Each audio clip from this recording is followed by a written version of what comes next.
దగ్గరికి ఈ నుంచి అమ్మ ఫోన్ చేసేది, అయ్యా రా అయ్యా పండుగకి రా అని చెప్పి. కానీ వాళ్ళు రారు. ఎందుకంటే ఊర్లో జాబ్ వచ్చిందా అని అడుగుతారు, ఏం ముఖం పెట్టుకోవాలని. ఇప్పటికీ ఇంటికి రాని వాళ్ళు కూడా చాలా మంది ఉన్నారు. దిల్సుఖ్ నగర్, అశోక్ నగర్, చైతన్యపురి, ఎల్బీ నగర్, ఇవన్నీ. ఇట్లాంటి పరిస్థితుల్లో అప్పుడు ఒక వీడియో చేసిన, నేను ఇట్లా బర్లను కాసుకుంటున్నా, జాబ్లు వస్తలేవని చెప్పేసి అంటే నేను నిజం మాట్లాడినందుకు నా మీద కేసు పెట్టారు.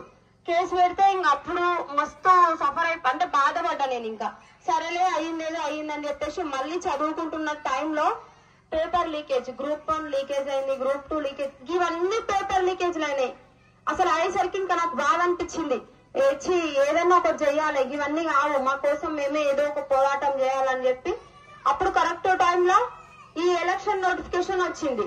ఇంకా పోయినా 500 అప్పు చేసుకొని నామినేషన్ వేసి అయితే వచ్చిన తర్వాత నేను ఇంత చిన్న వయసులో ఇంత మంచి నిర్ణయం తీసుకున్నందుకు ఎక్కడెక్కడి నుంచో పెద్ద సార్లు వచ్చి నాకు ఫుల్ సపోర్ట్ చేసిరు.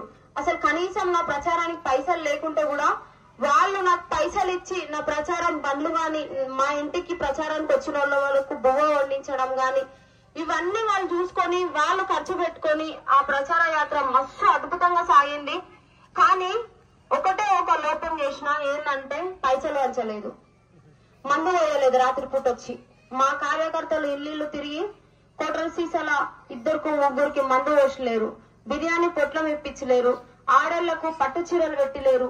ఇదొక్క చిన్న లోపం చేయడం వల్ల నేను ఓడిపోయినమ్మా. కేవలం నేను పైసలు వంచకపోవడం వల్ల, మందు పోయకపోవడం వల్ల మన ఆడతల్లులకు పట్టు చీరలు వంచి మందు ఓపించి బీర్లు, బిర్యానీలు అవన్నీ పెట్టించుంటే ఈ రోజు నేను ఒక ఎమ్మెల్యేగా మీ ముందు నిలబడేదాన్ని.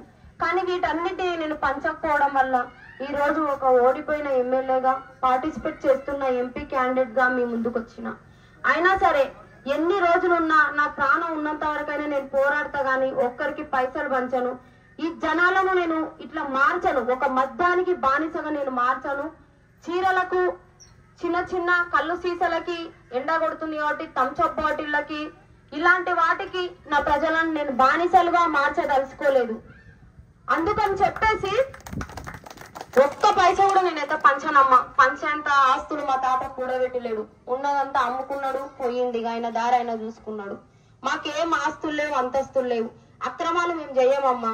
మేమేమో చాలా పేదింటి పిల్లను, ఏదో ఉన్నదో లేదో గడుపుకుంటూ ఈ గడ్డ మీద గెలవాలి, ఈ ప్రజలందరికీ సేవ చేయాలని ఒక మంచి సంకల్పంతో ఇంత కష్టపడ్డ ఎమ్మెల్యేగా, ఎంపీగా నిలబడి నాగర్ కర్నూలు నుంచి ఇప్పుడు ఈ ఊరు తిరుగుకుంటూ ప్రచారానికి వచ్చిన.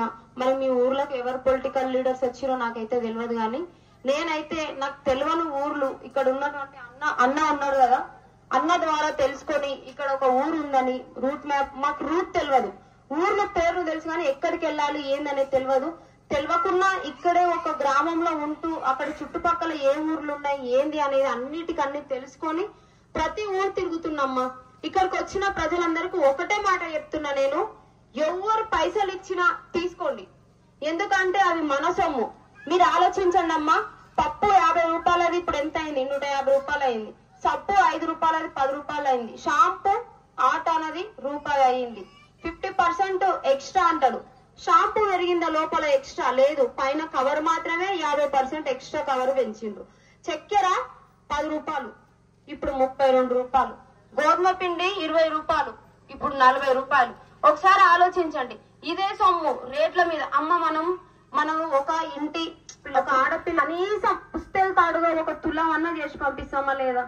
ఒకప్పుడు 40,000 ఉన్న బంగారం, నాకు తెలిసిన కాడికి నేను చూసింది చిన్న వయసులో 38,000 ఏమో చూసిన తులం బంగారం, ఇప్పుడు 76,000. ఎవరి కోసం పెంచుతుడు? జిఎస్టీలు అంటాడు, ఏమేమో పెంచి డబ్బుల మీద డబ్బులు పెంచి వాళ్ళు బానే ఉంటారు, ఆస్తులు వెనుకలేసుకుంటారు. ఒక ఎంపీకి గాని ఎమ్మెల్యే గాని గెలిస్తే 4,50,000 జీతం వస్తుంది. వాళ్ళు ఈ నెల ఒకసారి మీరు ఆలోచించండి, పోయిన ఎలక్షన్ లా 50 కోట్లు ఉన్న ఆస్తి ఈ ఎలక్షన్ లో 100 కోట్లు అవుతుంది. మన బతుకులు ఈ సంవత్సరంలో 50,000 ఉంటే వచ్చే నెలకి 20,000 సంపాదించడం కష్టం అవుతుంది. ఒక్కసారి ఆడకూతురు ఉన్న ప్రతి ఒక్కరు ఆలోచించండి అమ్మ. చీరల మీద పెంచుతురు, ప్రతి దాని మీద రేట్లు పెంచుతురు, అదంతా మన సొమ్ము. కాబట్టి ఎలాంటి పొలిటికల్ లీడర్ పైసలు ఇచ్చినా తీసుకోండి, ఎందుకంటే మన సొమ్ము మనకి ఇస్తుడు. ఏమి ఇచ్చినా తీసుకోండి, కానీ ఓటు మాత్రం కరెక్ట్ పర్సన్ కి వేయండి అమ్మా. మీకోసం ఎవరైతే పోరాడడానికి వస్తున్నారో మీ ఇంట్లో పిల్లల్ని అడగండి, ఎవరికి కరెక్ట్ గా ఓటు వేద్దామనేది డిస్కషన్ చేసుకోండి. ఇందాక ఒక ఊరు బొంకూరుకి వెళ్ళినా అక్కడనంట ఒక ఎంపీ నాయకుడు నిలబడ్డాడంట, ఓట్లు అడగడానికి వచ్చిండు, మళ్ళీ ఇప్పటి వరకు రాలేదంట. ఒకసారి ఆలోచించండి. అంటే ఓట్లు అప్పుడు వచ్చి ఏందో మనకు దసరా పండుగ వస్తే ఆ రోజే అన్ని వంటలు వండుకుంటాం చూడు, చికెన్ ఆ రోజే వండుకుంటాం, చికెన్ తినని వాళ్ళకు మటన్ వండుకుంటాం, గారెలు, బెల్లం గారెలు, ఇక కొబ్బరికాయలు ఏమేమో వేసుకుంటాం అన్ని. అట్లా ఎలక్షన్ అనేది ఒక పండగ లాగా వచ్చినంత తీసుకోవడం అయిపోయింది ఇప్పుడున్న ఎలక్షన్స్. ఈ దారి అంతా మనం మలుచుకొని అభివృద్ధి ఎవరు చేస్తారో వాళ్ళ కోటేయండి. మీ పిల్లల్ని అడగండి అమ్మా. చాలా వరకు చదువుకొని జాబులు రాని పిల్లలు మీ ఇండ్లలో ఉన్నారు. ఒక్కసారి ఆలోచించి కరెక్ట్ పర్సన్ కు ఓటేసి కరెక్ట్ పర్సన్ ఎన్నుకుంటే ఒక్కరి జీవితం కాదమ్మా, మన ఊరు మొత్తం బాగుపడుతుంది. నేను చెప్పింది కరెక్టే కదా? ఏమన్నారు? మరి సపోర్ట్లు కొట్టండి. ఇట్లా అమ్మా, ఇట్లా సపోర్ట్ చేయండి. ప్రతి ఒక్కరు ఒకసారి ఆలోచించి కరెక్ట్ పర్సన్ ఓటేయండి. నేనేదో దోచుకొని తినాలని రాలేదు. ఈ ఎలక్షన్ లో నిలబడదు ఈ కేసుల వల్ల. ఇక్కడ ఊర్లో జరుగుతున్నటువంటి అన్యాయాల పైన నేను ప్రశ్నించాలని చెప్పి ఎంపీగా నిలబడినా ఎంత కష్టపడుతున్నామో ఒకసారి ఆలోచించండి మీరే. మనకు తెలియని ఊరికి పోతే ఒక నిమిషం ఉండడానికే భయం అవుతుంది. వాళ్ళు చూస్తారు, ఏమనుకుంటారు, వీళ్ళు చూస్తారు.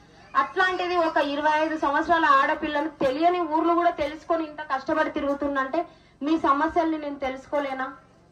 తెలియని ఊరికే నేను ఇంత కష్టపడి వచ్చిన మీ సమస్యలు నేను తెలుసుకొని ఖచ్చితంగా సాల్వ్ చేస్తామ్మా. ఓటుకు నోటు కాదు, నోటుకు ఓటు కాదు వేయాల్సింది. అభివృద్ధికి ఓటేసి కరెక్ట్ పర్సన్ ని ఎన్నుకోండి. కొంతమంది మేము ముసల్మాన్నైనా ఇంకా ఎవరి గురించి నాకెందుకు కాదు, మీ మనవరాల గురించి ఆలోచించండి, మీ మనవళ్ళ గురించి ఆలోచించండి.